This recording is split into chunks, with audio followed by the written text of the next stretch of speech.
Hey crew, it's Pitt and I'm back with some more knowledge.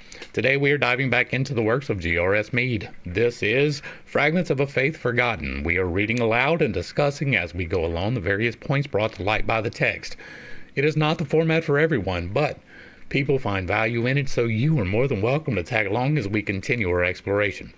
Before we begin, however, if you are unfamiliar with me, any of my unconventional beliefs, or if at any point in time I lose you in the terminology, there will be several playlists linked in the corner above, in the box down below, along with the original source material, so that you can get a better understanding of who I am and why I say the things that I do.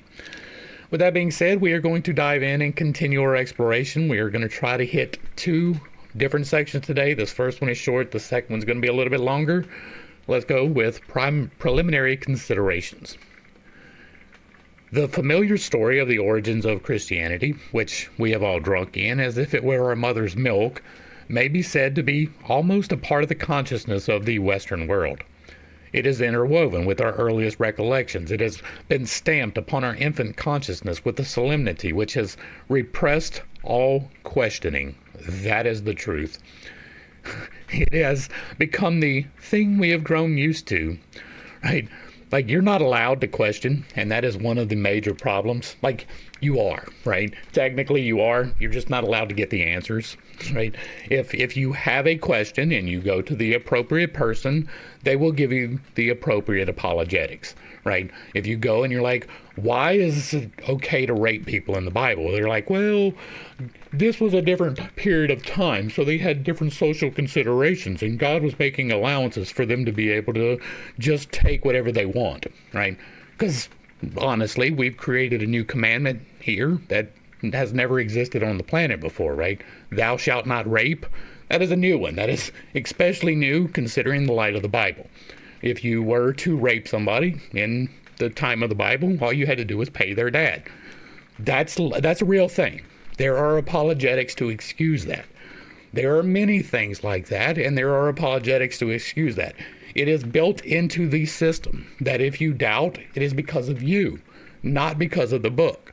It is reinforced all the way through that if you have the questions and you are having problems with the things that are stated, that the problem is you and not the book. Well, that is a classic narcissistic relationship. That is a classic narcissistic abuse relationship. The problem's not me. Of course, my standard is perfect. It is perfectly fine to hit somebody in the head with rocks because they picked up sticks on the wrong day. You have the problem. It's not the book, right? That is true. That is just a thing. It has become the thing we have grown used to.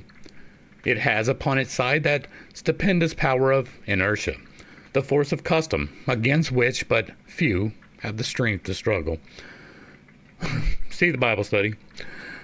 But once let ordinary man desire to know more about the greatest story in the world, as all its tellers assert, and he must begin the struggle. I'm gonna pause right here and talk about this too, because this was a problem yesterday. It has been a problem before. I tell you repeatedly throughout this, whenever there is something that is controversial, see the playlist, right? That is because I have done the work. I have sat down and read the Bible word for word, almost the entirety of the Old Testament. We skipped Proverbs and we skipped Psalms and we skipped a couple of the other less important books, right? We covered all of the major stuff, all of it.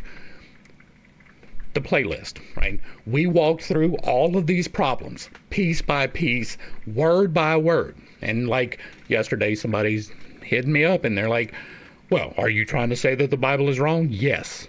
No equivocation. There are wrong things in the Bible. Period. The end. If you do not understand that, you are not objective. You are suffering from this narcissistic relationship that I just talked about, right? You haven't spent the time. You have not done the work. You have not read the book.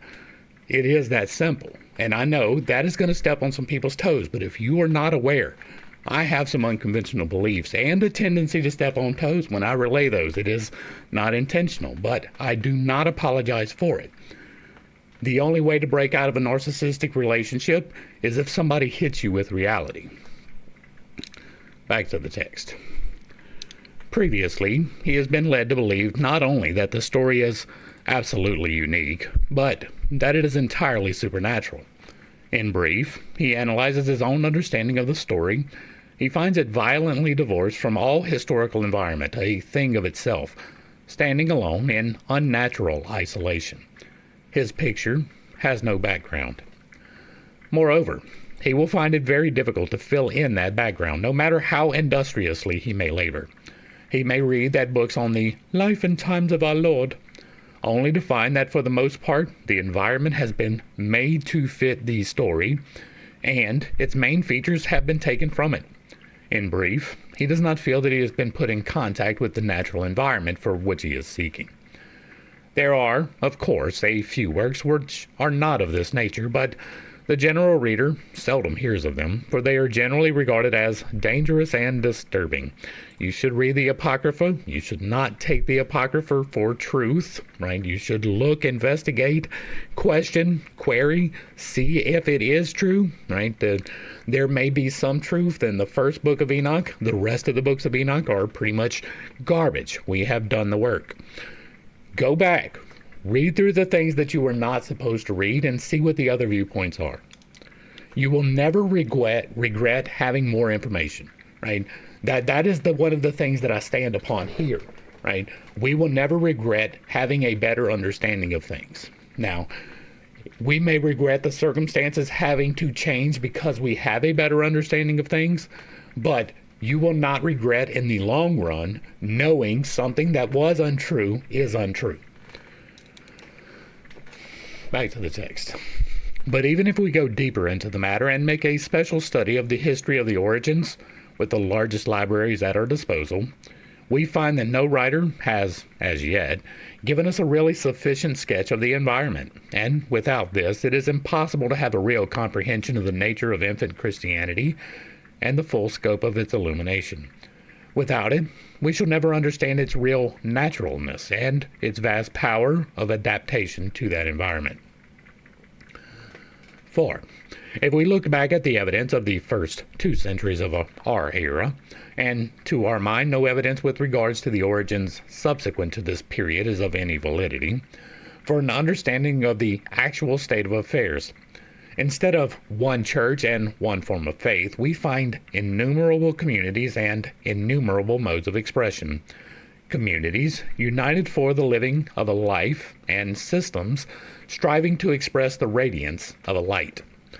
In many of these communities and these expressions, we find intimate points of contact with the life and faith of the best in universal religion, and a means that will help us to fill in the outlines of the background of the origins with a greater feeling of confidence than we had previously thought possible.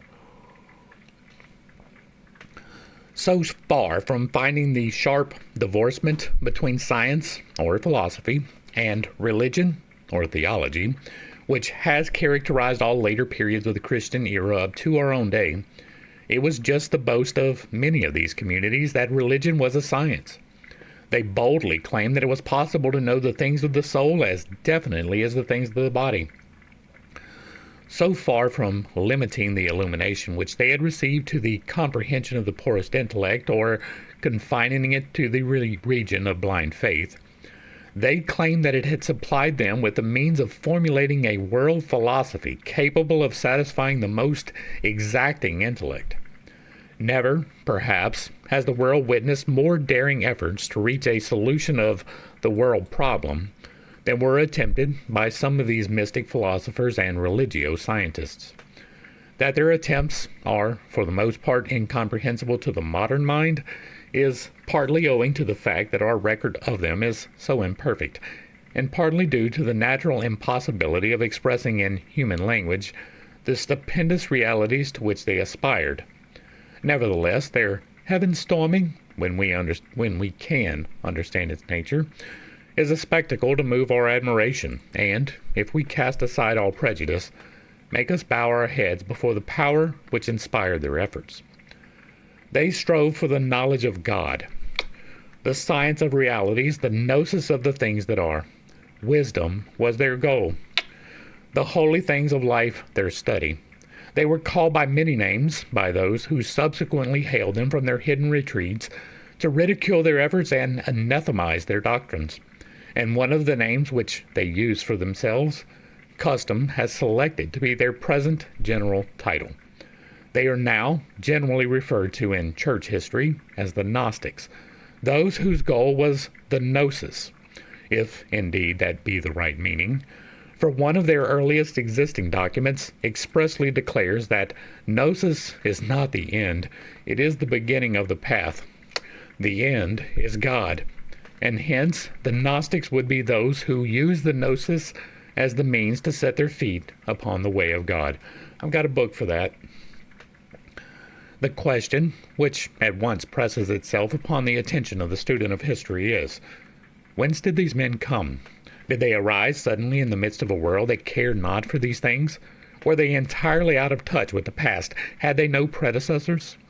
By no means. Those who so bitterly oppose them, who, boasting themselves to be the only legitimate inheritors of the illumination of the Christ, in their most angry mood, stigmatize the Gnostics as the firstborn of Satan, may help us to set our feet in the direction where we shall find some materials on which to base an answer. In a less bitter mood, the church fathers tell us that the doctrines of the gnosis are of Plato and Pythagoras, of Aristotle and Heraclitus, of the mysteries and initiations of the nations, and not of Christ. Christ is an appellation applied to the light, right? There are people who say that there is a substance that you create which can be called the oil of Christ, right? I believe that is the dimethyltryptamine that you can trigger in your third eye through use of flexing those particular muscles, something that I outline in my book, and we have talked about in the Esoterica and the Infinite Integrations playlist. You can alter your reality through muscular movement. That may sound a lot for you, but it is a truth. It is the thing which allowed me to heal myself in very real ways, like trackable, traceable ways. Things have happened in my life that are not explainable outside of this, right? I asked for healing. God gave me the way to heal myself. That is a truth, right? I use the Spirit. And so you can look at the Christ as illumination in general. You can look at the Christ as that particular oil being used, right? Christ means anointed one. That is literally the definition of the term, not redeemer. And so it is entirely possible that there are other explanations for the word Christ outside of this one person who lived 2,000 years ago. Now, I have a lot of reasons why I believe that Jesus was trying to show the way, and that what he was trying to show was perverted into a religion that we call Christianity. That is probably going to be in line with most of what we learn in this study. That doesn't mean that we are going to agree and comport completely, right? There will be problems. I don't believe that Jesus was a divine person. I don't believe that he was the physical incarnation of God any more than anyone else is. That is a problem for some people, and if it is, you're restricted from knowledge. It is that simple. The word Christ does not necessarily mean this guy. It does mean several other things, and we will probably get into those through this study, but if that is confusing to you, we have already covered this in some extensive detail. Let us then try for a brief space to follow this lead and fill in some rough outlines of the background of the gnosis.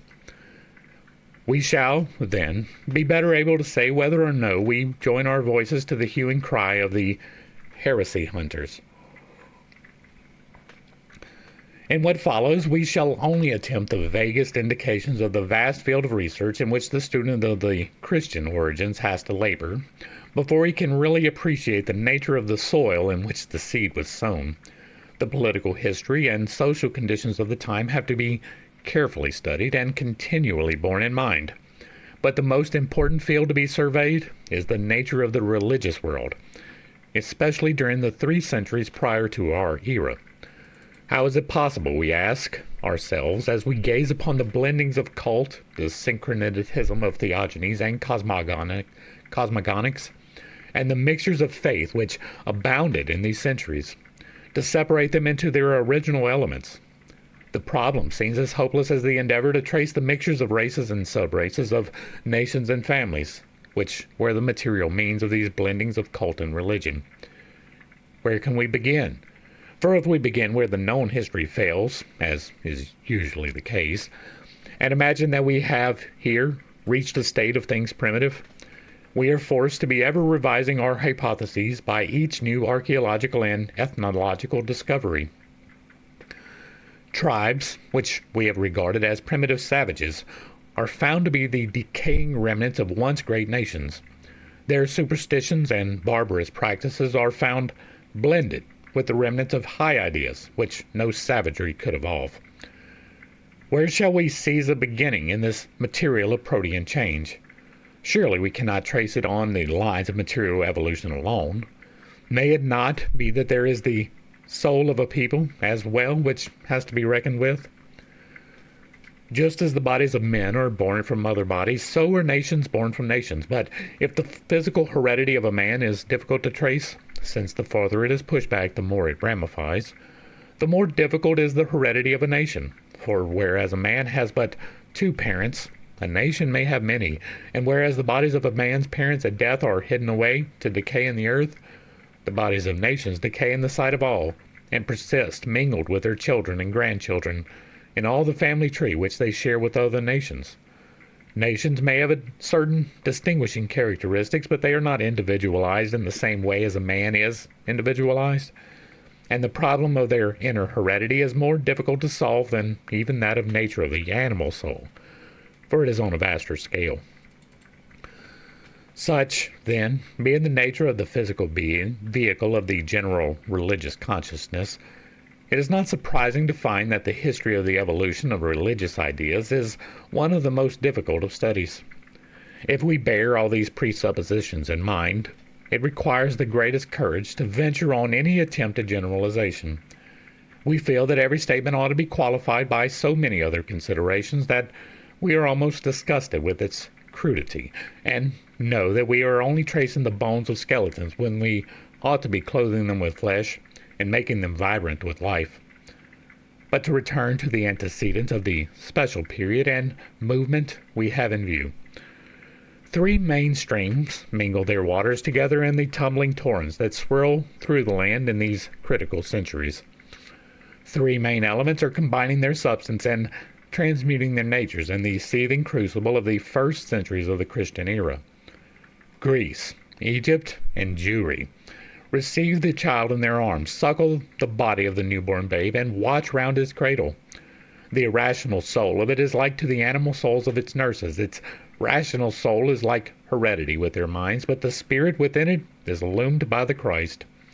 It is the heredity of its rational and spiritual soul, however, to which we pay the greatest attention. For in this is to be found the inner side of the religions of Jewry, Egypt, and Greece. We have, then, to search most carefully in the direction of which this can be found. We shall not find it in the cult and practice of the people, but in the religion and discipline of the philosopher and sage, of the prophet and priest. For antiquity, there were as many degrees in religion as there were grades in human nature. The instruction in the inner degrees was reserved to those who were fit to comprehend. Mystery institutions and schools of initiation of every degree were to be found in all great nations, and to them we must look for the best in their religions. Not infrequently, alas, for the worst as well, for the worst is the corruption of the best. But of this we will speak elsewhere. Let us then first turn our attention to the religion of the intelligence of Greece. Greece. If we turn to the Greece of the 6th century prior to our era, we can perceive the signs of the birth of a new spirit in the Western world, the beginning of a great intellectual activity. It is, so to speak, the age of puberty of the great Greek genius. New powers of thought are coming into activity, and the old-time myths and ancient oracular wisdom are receiving new expressions in the infant science of empirical physics and the birth of philosophy. This activity is part and parcel of a great quickening and outpouring of power which may be traced in other lands as well.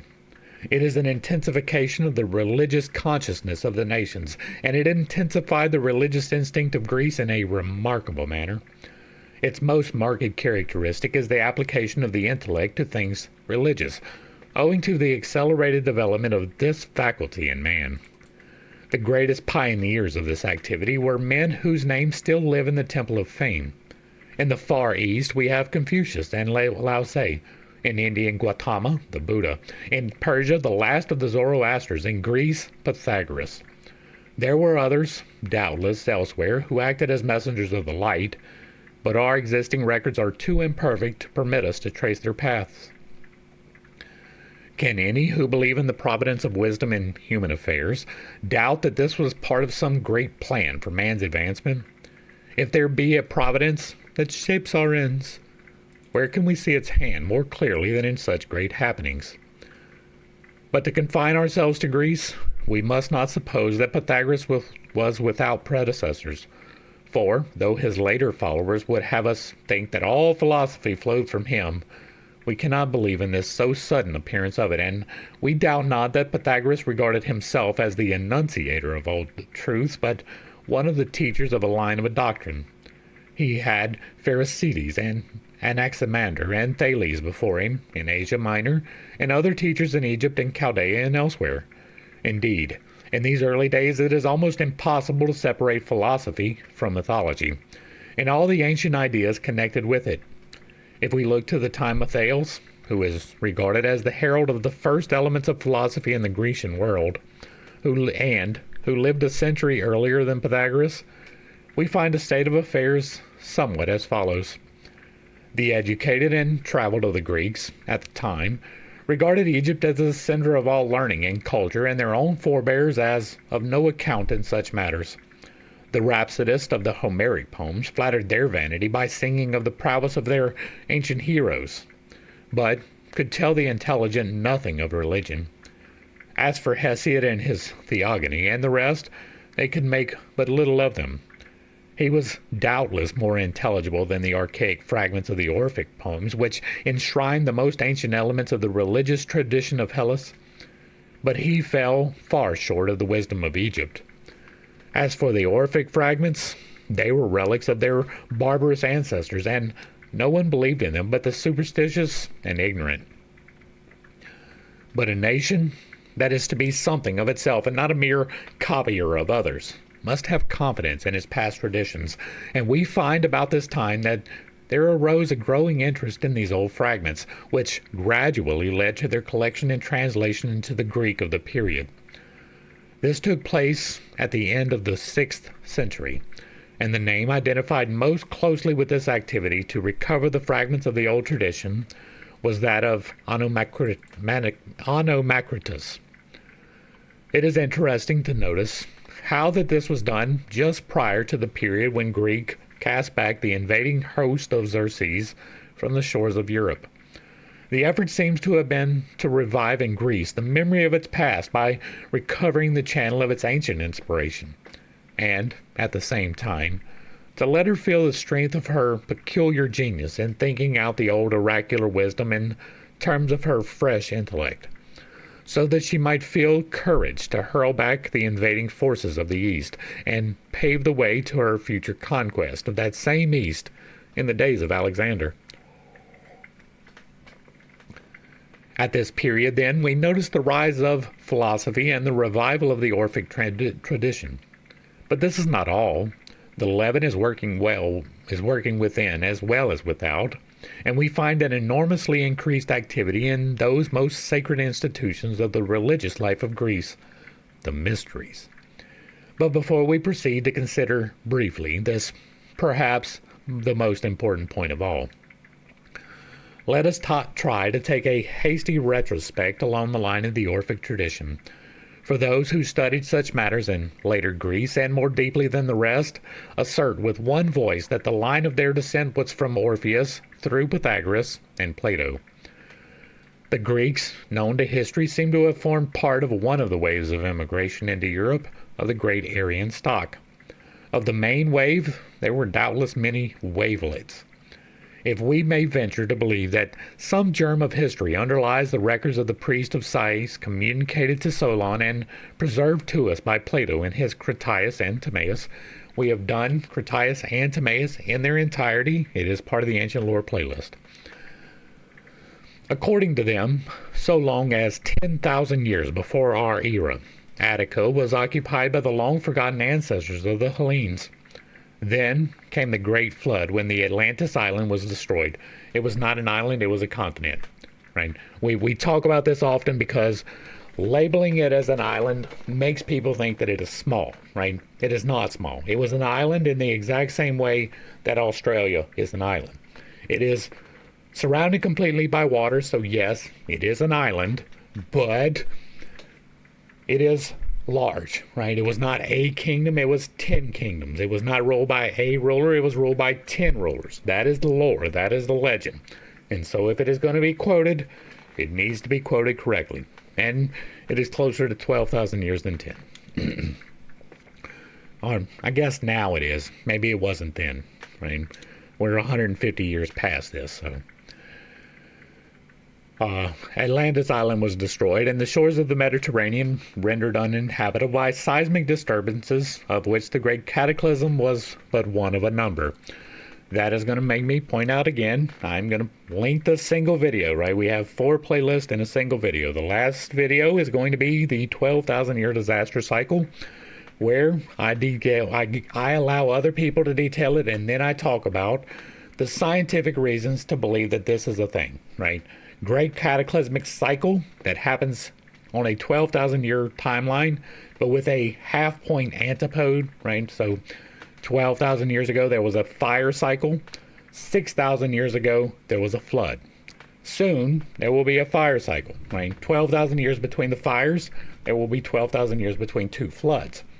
That is the cycle as recorded by the Egyptians in Critias, or Timaeus, one of the two. The third, it is said, before the flood of Deucalion. It was a time of Egypt, before the flood, in which we have mention in the writings of Manetho. If this be true, we can imagine how the wavelet of the conquering Aryan race, which then occupied Hellas, the overlord of the Autochthones of the period, was driven back, and how the country was left for long to the occupation of these same Autochthons, whom Herodotus calls Pelasgi. They were, to the Greeks, what the Dravidians were and are to the Indo-Aryans. Autochthons, if you will, but with a long history of their own, if we could recover their records. The polity of the ancient Greek inhabitants of Attica, according to the notes of Solon, bears a striking resemblance to the polity of the ancient Aryans of India, and doubtless their primitive religious traditions came from a common stock. As for the Pelasgi, who knows their traditions, or the blendings of races that had taken place before the remains of them could be classed as an indiscriminate mass, we are told that they were ruled over by chiefs from the Atlantic island who busily pushed its conquest to the most distant shores of the Great Sea, the Mediterranean. That is not true either. The Great Sea would be the ocean, right? Atlantis was in the Atlantic Ocean, not the Mediterranean. They may have come into the Mediterranean and then, but when they left Atlantis to come to the mainland, it was across the Atlantic Ocean. And that the ancient Hellenes disputed the lordship with this dominant race. What enormous possibilities of cult mixtures, myth blending. The theocracia have we here. It was these Atlanteans who introduced the cults of Poseidon and Hephaestus, Vulcan, the mighty powers of the sea and the subterranean fire which had destroyed their fathers. As for the Aryan Hellenic stock, there was All-Father Zeus and the goddess of wisdom, Pallas Athene, who was also a warrior goddess, as befitted a warlike race. What the Greek religion was at this period, who can say, who shall say? But it is not so wild a guess to suppose that it may have been of a bardic nature, hymn verse suited to warriors, of which we have relics in the legends of Druid and Bard, and in all those ancient traditions of the Celt, and the mythology of the Teuton and Norsemen, and even in the legend lore preserved by the ancient Slavs. We may imagine how, in these early years, as the strong current of the Aryan flood swept them onward, wavelet overlapped wavelet, horde fought with horde, and the smiling land of Hellas was a rich prize for the strongest. We may imagine how, when the effects of the floods had subsided, and in course of many years, seismic disturbances had lessened, the Hellenic stock reoccupied the ground again, but not only in Greece itself, but also on the shores of Asia Minor. And how many times wavelets of immigration flowed in until Homeric times, who shall say? Perhaps, someday, it may be possible to sift out from the myth some deposit of history and perceive how a Cecrops, an Erechtheus, and an Ion did not follow each other in rapid succession, but were great leaders who established kingdoms separated by long periods of time. May it not further be that these conquering kings came bards to advise and encourage, to supply what of religion was thought good for them? May we not seek for the prototype of Orpheus here, and, to one of the later wavelets, trace the archaic fragments of the most ancient religious poems? We may almost see some religious pomp of the time passing down the sacred way to Eleusis, ever the most sacred spot in Greece, with some Orpheus of the time rousing the warriors to enthusiasm by his songs, harp in hand, with his gray locks streaming in the breeze, while the regular march of the warriors kept time to the strain and emphasized it by the rhythmic clashing of their shields. It would be vain to look for any intellectual presentation of religion along this line. Whatever it was, it must have been inspirational, prophetical, and oracular. And indeed, this is the peculiar characteristic of the Orphic tradition. But even in these early days, was the tradition a pure one? Scarcely. The various races must have fought their way through other races and settled for a time among them before they reached Hellas, and the main line of their march seems to have been around the south shores of the Black Sea and through Thrace.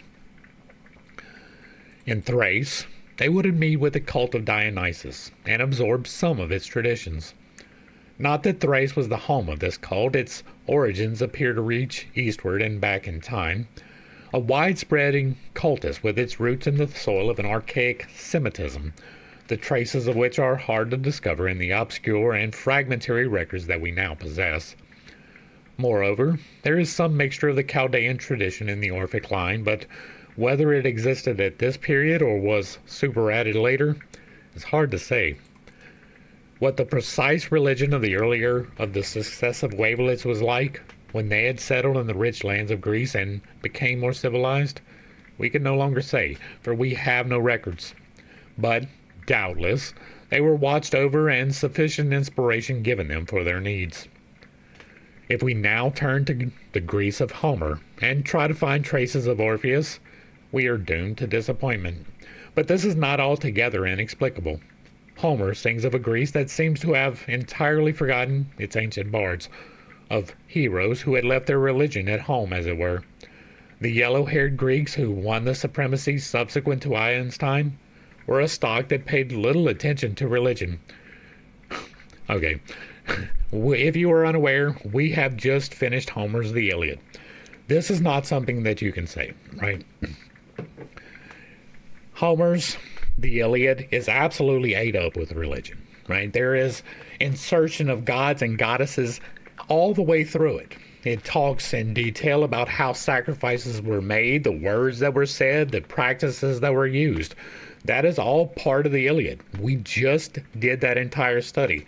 I was planning on going to the Odyssey next. I don't think I'm going to, because there's not a whole lot to discuss in those particular studies, right? I learned new things, like I didn't know that the Trojan horse was not part of the book of Iliad. I did not know that at all. Right? There were things that I did not know. I didn't know that Achilles didn't get killed in the Iliad. I thought both of those events happened in that particular book and not the Odyssey. Right? So there are still things to learn. It's just not a whole lot to discuss, and I'd feel like I'm just stealing if I'm not stopping and talking every once in a while. It's part of one of my peccadillos. But you really can't say that there was no attention paid to religion in the time of Homer. That is just something that cannot be said. And you can say it. I mean, you can say whatever you want. You can say that the sky is pink or green or orange or whatever you want. Doesn't make it true, right? They did pay attention to religion, and it was recorded by Homer. Back to the text. They give one the impression of being some sort of Viking warriors who cared little for the agricultural pursuits in which their predecessors were engaged, if we can judge from the tradition preserved by Hesiod.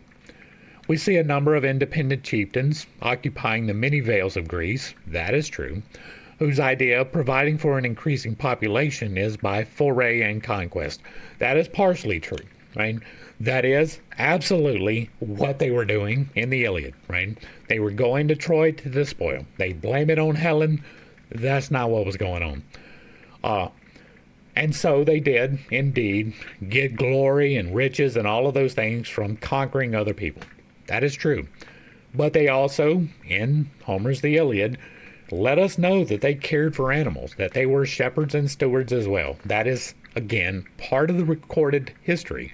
You can't say that that's not true. There may have been a fickle Helen and a too gallant Paris who violated the hospitality of his host. I don't think that that word means what you think it does. Gallant, to me, conveys honor. There is no way possible to attribute to Paris honor, courage, or commitment at all, according to the story in Iliad, right? It may change in the Odyssey. Something might be different there. But Paris was a full-on piece of shit the entire way through the Iliad. And so he did violate the hospitality of his hosts, right? That is what is recorded. But you cannot attribute gallant to Pallas. No, you just can't. He let his brother die for him. But the Trojan War was more probably a foray of these warriors to gain new lands. A foray not against an alien race, but against those of their own general kin, for the Trojans were Greeks, somewhat orientalized in their customs perhaps by settlement and contact with the nations of Asia, but for all that, Greeks. Dark-haired Greeks, with a cult like the cult of the fair-haired ones, and with, perchance, for the most part, as little understanding concerning it. And again, it is recorded in the Iliad that they were religious too. It is, however, just this absence of the priest, or the very subordinate position he holds, which is an indication of the germ of that independence of thought, which is the marked characteristic of the Greek mind that was subsequently developed, and of which the Greece of history was the special and carefully watched depository, that it might evolve for the world purpose for which it was destined. It was good for men to look at the gods manfully in the face and battle with them, if need be. Homer was the bard of these Viking heroes, but the bard of their predecessors, who were equally Greeks, of the Hellenic stock which they had dominated, was Orpheus. The descendants of the heroes of Troy naturally looked to Homer as the singer of the deeds of their forefathers, and as the recorder of their customs and cult, but they were too proud to listen to Orpheus and the old theologers, who had been the bards of the conquered. So the old songs and sagas of this bardic line, the lays and legends of this older Greece, were left to the people and the consequent neglect and lack of understanding. Such was the state of affairs when philosophy arose in the 7th century.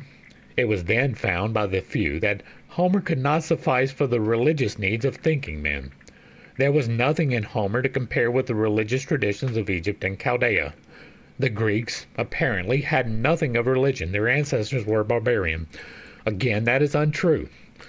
There is constant reference to making sacrifices to the god. Maybe their religion did not comport with what we identify, right, with priests and ceremonies, but they did have a religion, right? You can call them barbarous, but that is a whole different definition that you are getting incorrect. They did terrible things. Do not get that twisted, right? There was a culture of destroying and just random ransacking that was absolutely horrid looking through the lens of modernity. But back then it was normal. They gave sacrifice of fat and bones and meat in specific ways with specific requirements for them.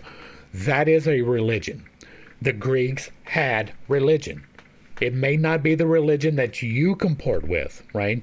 Your casting away of your sins upon someone else in a victim mentality, that's your way of looking at religion. Or casting it upon a goat and killing the goat. That is your way of looking at religion. But there are other ways of looking at religion. The Zoroastrians have a whole different system. They do things different. The Buddhists do things different. People look at it in different lights. You should be open-minded enough to recognize what you believe, but also to understand that not everybody is going to believe what you believe. Other people will have different identifiers of what religion constitutes. And the Greeks absolutely had religion. And again, it doesn't have to comport with what we believe, but they sacrificed animals just the same way that the Jews did. They just did it for different reasons. Right? They didn't believe that they were asking for forgiveness from sin. They were asking for blessings in battle or to do something in the correct manner, and so they performed their ceremonies for that. It wasn't retrospective, it was preemptive, but it was still religion. Then it occurred to some to collect and compare the ancient oracles and religious myths of the people, the fragments of the Orphic songs, and therein they found proofs of an ancient Greek traditions of things unseen that could be favorably compared with much that Egypt and Chaldea could tell them. Greece had a religious tradition. Their forebears were not barbarous.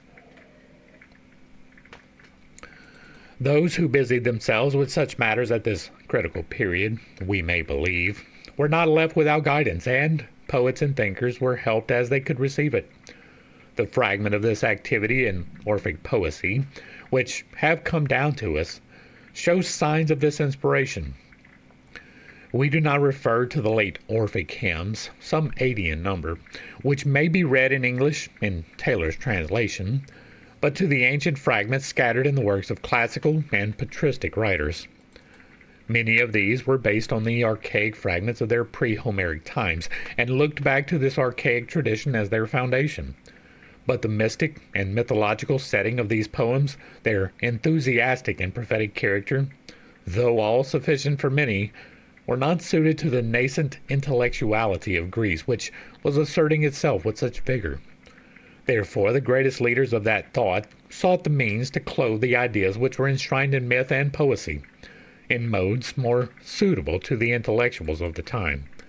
And we have the philosophy of a Pythagoras, and subsequently of a Plato. But alongside of the public cults and popular traditions, there existed an inner organism of religion and channels of secret traditions, concealed within the mystery institutions. If it is difficult to form any precise notion of the evolution of popular religious ideas in Greece, much more difficult is it to trace the various lines of this mystery traditions, which were regarded with the greatest possible reverence and guarded with the greatest possible secrecy, the slightest violation of the oath being punishable by death.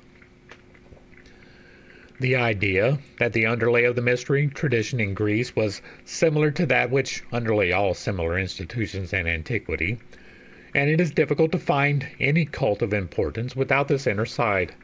In these institutions, in the inner shrines of the temple, were to be found the means of a more intimate participation in the cult and instruction in the dogmas. The institution of the mysteries is the most interesting phenomenon in the study of religion. The idea of antiquity was that there was something to be known in religion, secrets or mysteries into which it was possible to be initiated. That there was a gradual process of unfolding in things religious. In fine, that there was a science of the soul, a knowledge of things unseen. A persistent tradition in connection with all the great mystery institutions that their several founders were the introducers of all the arts of civilization. They were either themselves gods or were instructed in them by the gods. In brief, that they were men of far greater knowledge than any who would come after. They were the teachers of infant races. And not only did they teach them the arts, but they instructed them in the nature of the gods, of the human soul, and the unseen world, and set forth how the world came into existence and much else. We find the ancient world honeycombed with these institutions. They were all of all sorts and kinds, from the purest and most noble down to the most degraded. In them we find the best and worst of the religion and superstition of humanity. Nor should we be surprised at this, for when human nature is intensified, not only is the better in it stimulated, but also the worse in it finds greater scope. When knowledge is given, power is acquired. When knowledge is given, power is acquired. And it depends on the recipients whether or no they will use it for good or evil. The teachers of humanity have ever been opposed by the innate forces of selfishness, for evolution is slow, and mankind wayward. Moreover, men cannot be forced. They must come of their own free will. For love is the fulfilling of the law. And so again, though many are called, few are chosen.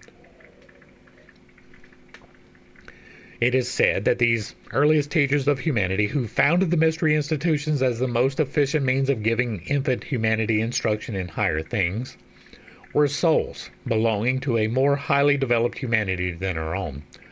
The men of our infant humanity were children with minds but little developed, and only capable of understanding what they distinctly saw and felt. In the earliest times, according to this view, the mysteries were conducted by those who had a knowledge of nature powers, which was the acquisition of a prior perfected humanity, not necessarily earthborn, and the wonders shown therein such that none of our humanity could of themselves produce. As time went on, and our humanity more and more developed the faculty of reason, and were thought strong enough to stand on their own feet, the teachers gradually withdrew, and the mysteries were committed to the care of the most advanced pupils of this humanity, who had finally to substitute symbols and devices, dramas and scenic representations of what had previously been revealed by higher means. Then it was that corruption crept in, and man was left to win his own divinity by self-conquest and persistent struggling against the lower elements in his nature. The teachers remained unseen, ever ready to help, but no longer moving visibly among men to compel their reverence and worship. So runs the tradition. If, as we have seen, the origin and evolution of the popular cults of Greece are difficult to trace, much more difficult are the beginnings and development of the Greek mystery cultus. The main characteristics of the mysteries was the profound secrecy in which the traditions were kept. We therefore have no adequate materials upon which to work and have to rely mainly on hints and veiled allusions. This much, however, is certain, that the mystery side of religion was the initiation into its higher cult and doctrine. The highest praise is bestowed upon the mysteries by the greatest thinkers among the Greeks, who tell us that they purified the nature, and not only made men live better lives here on earth, but enabled them to depart from life with brighter hopes of the future. What the primitive mystery cultist traditions along the lines of Orphic, Dionysiac, and Eleusinian descent may have been, it is unnecessary to speculate in this rough outline sketch. But if we come down to the days of Plato, we find existing mystery institutions which may be roughly characterized as political, private, and philosophic. The political mysteries, that is to say the state mysteries, were the famous Eleusinian, with their gorgeous external pageants and their splendid inner rites. At this period, almost every respectable citizen of Athens was initiated, and we can easily see that the test could not have been very stringent when so many were admitted every year. In fact, these state mysteries, though providing for a grade or several grades of advancement along the path of right living and of right comprehension of life, had become somewhat perfunctory, as all departments of a state religion are bound to become in time. Alongside of the Eleusinian, there existed certain private mysteries not recognized by the state, the number of which subsequently increased enormously, so that almost every variety of Oriental mystery cultus found its adherents in Greece, as many as may be seen, from a study of the religious associations among the Greeks known as Thyaci, Arani, and Oregones. Among private communities and societies of this kind, there were to be found naturally many undesirable elements, but at the same time they satisfied the needs of the many who could derive no spiritual nourishment from the state religion. Among these private foundations were communities of rigid ascetics, men and women, who gave themselves entirely to holy living. Such people were said to live the Orphic life, and were generally known as the Orphics. Of course, there were charlatans who parodied them, and pretended to their purity and knowledge. But we are at present following the indications of those whose conduct squared with their profession. These Orphic communities appear to have been the refugees of those who had yearned after the religious life, and among them were the Pythagorean schools. Pythagoras did not establish something entirely new in Greece when he founded his famous school at Crotona. He developed something already existing, and when his original school was broken up and his members had to flee, they sought refuge among the Orphics. The Pythagorean schools disappear into the Orphic communities. It is in the Pythagorean tradition that we see the signs of what I have called the philosophic mysteries. It is, therefore, in the best of the Orphic and Pythagorean traditions that we have to find the indications of the nature of the real mysteries, and not in the political Eleusinian or the disorderly elements of the Oriental cults. In fact, the Orphics did much to improve the Eleusinian, and supported them as a most necessary means for educating the ordinary man towards a comprehension of the higher life. It stands to reason, however, that the mysteries which satisfied the aspirations of Orphics and Pythagoreans were somewhat higher than the state mysteries of the ordinary citizen. These Pythagoreans were famous throughout antiquity for the purity of their lives and loftiness of their aims, and the mysteries they regarded with such profound reverence must have been something beyond Eleusinian, something to which Eleusinian were but one of the outer approaches. We have then to seek for the innermost religious life of Greece in this direction, and to remember that the inner experiences of this life were kept a profound secret, and not paraded on the housetops. Pythagoras is said to have been initiated into the Egyptian, Chaldean, Orphic, and Eleusinian mysteries. At the same time, he was one of the chief founders of Greek philosophy. His philosophy, however, was not a thing of itself, but the application of his intellect, especially of his mathematical genius, to the best in these mystery traditions. He saw that it was necessary to attempt to lead the rapidly evolving intellectuality of Greece along its own lines of the contemplation of the inner nature of things. Otherwise, in the joy of its freedom, it would get entirely out of hand and reject the truths of the ancient wisdom. Plato continued this task, though on somewhat different lines. He worked more in the world than Pythagoras, and his main effort was to clear the ground from misconceptions, so that the intellect might be purified and brought into a fit state to contemplate the things that are. He spent his life in this task, building up not so much a system of knowledge as clearing the way so that the great truths of the gnosis of things that are, as Pythagoras termed it, might become apparent of themselves. It is a mistake to suppose that Plato formulated a distinctly new system of philosophy. His main conceptions are part and parcel of the old wisdom handed down by the seers of the mysteries, but he does not formulate them so much as clear the ground by his dialectical method, so that the mind may be brought into a fit state to receive them. Therefore are the conclusions of his dialogues nearly always negative, and only at the end of his long life, probably against his better judgment, and in response to the importunity of his pupils, does he set forth a positive document in the Timaeus, composed of scraps from the unpublished writings of Pythagoreans and others. Unfortunately, most of those who immediately followed him imagined that his dialectical method was an end in itself, and so, instead of living the life of philosophy and seeking the clear version of true initiation, they degenerated into empty argument and ended in negation. Aristotle followed with his admirable method of analysis and exact observation of phenomena, and as he treated of the without rather than of the within, he was from one point of view better understood than Plato, but from another more misunderstood, in that his method was also taken as an end in itself rather than as a means simply. And so, we come to the 3 centuries prior to the present era, when the intellectual life of Greece was centered at Alexandria. It was a far more extended Greece than the Hellas of Plato. It was a Greece whose physical prowess had conquered the Orient, and which boasted itself that its intellectual vigor would conquer the world.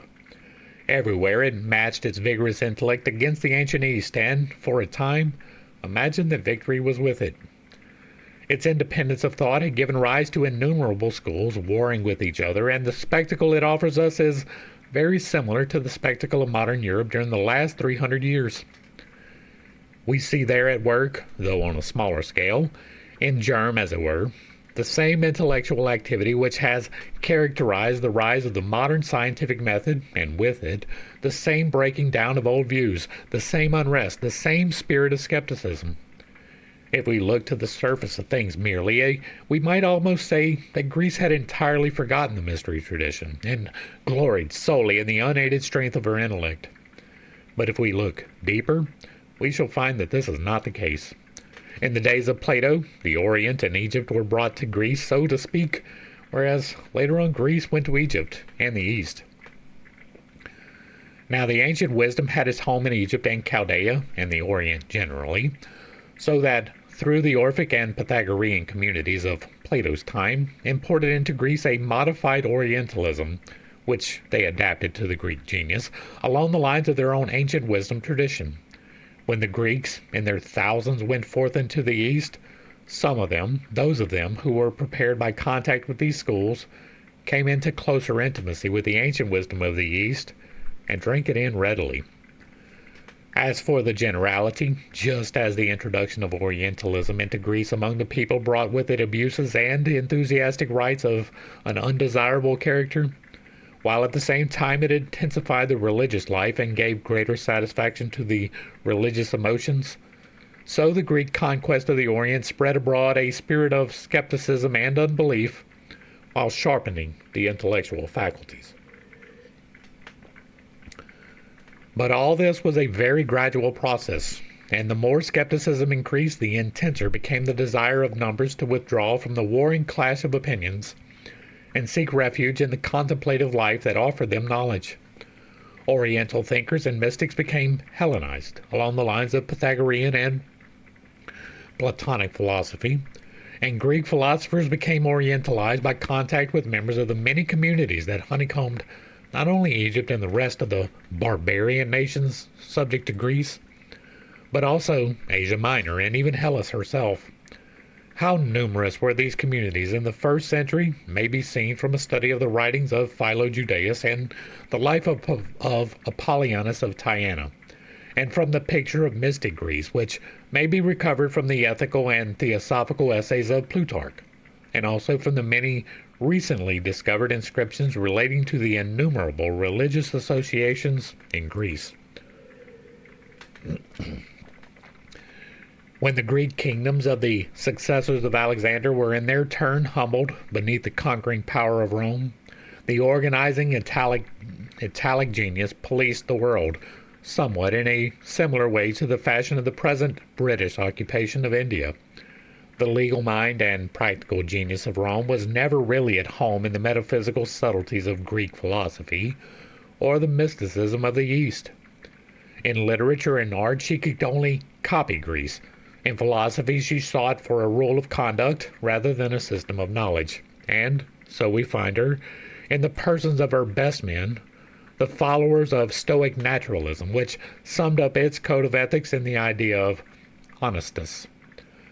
Nevertheless, Rome could no more than Greece avoid religious contact with the East, and we find her passing through the same experiences as Greece, though in a much more modified form.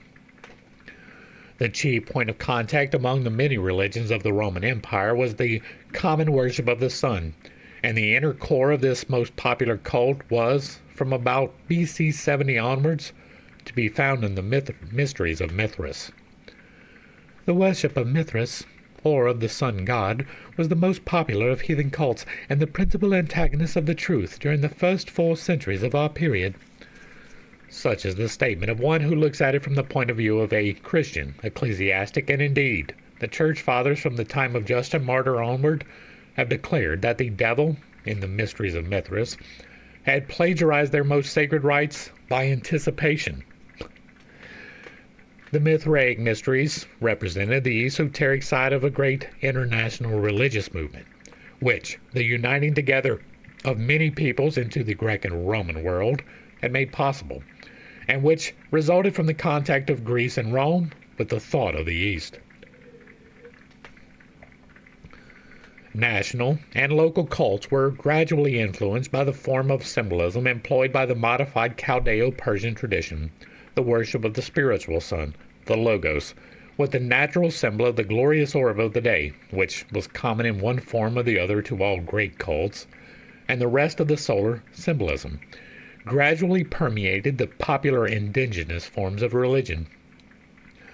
In course of time, Mithra, the visible sun for the ignorant, the spiritual sun, the mediator between light and darkness, as Plutarch tells us, for the instructed, caused his rays to shine to the uttermost limits of the Roman Empire, and just as his outer cult dominated the restricted forms of national worship, so did the tradition of his mysteries modify the mystery cultus of the ancient Western world. And that is going to bring us to the end of some considerations in Greece. Hopefully I brought a little bit of enlightenment and not too much confusion to a not too difficult topic. I understand that I have some unconventional beliefs and a tendency to step on toes. It is not when I relay those. It is not intentional, but it is not something that I apologize for. The truth is the truth, and we are here to discover the truth, because the truth will set you free. By knowledge, everything is better. The more you know, the better off you are in every single situation, even if it does not appear so at first. You can find information that will completely distress you. You find out your spouse is cheating or that you've been robbed, right? But the knowledge that this has happened allows you to grow in a better way, right? You are going to hurt for a little while, but more knowledge always equals a better life. You should strive to have correct knowledge. There are many things that we are going to go through in this that are not going to be true, right? There are going to be many things that are. We're here to separate them to the best of my ability, using my discernment according to the things that I have learned. That is subjective, and so always take what I say with a grain of salt just as much as anything else. If you like what I'm doing over here, let me know down below. Give me a like, a share, a follow. Throw me a comment. If you agree or disagree with anything that was stated, put it in the box down below, and if it remains respectful, it gets to remain up. If there is another work you would like to see me read or discuss, drop that in the box as well. And if you really like what I'm doing over here, hit me with that super thanks. Consider a membership or picking up a copy of my book. To the crew, thanks for hanging out. I appreciate every single minute that you are here with me, and I am praying for you every single day. Until next time, I love you. God loves you. You are perfect, whole, and complete just the way that you are. And this has been Pitt's Take. Peace.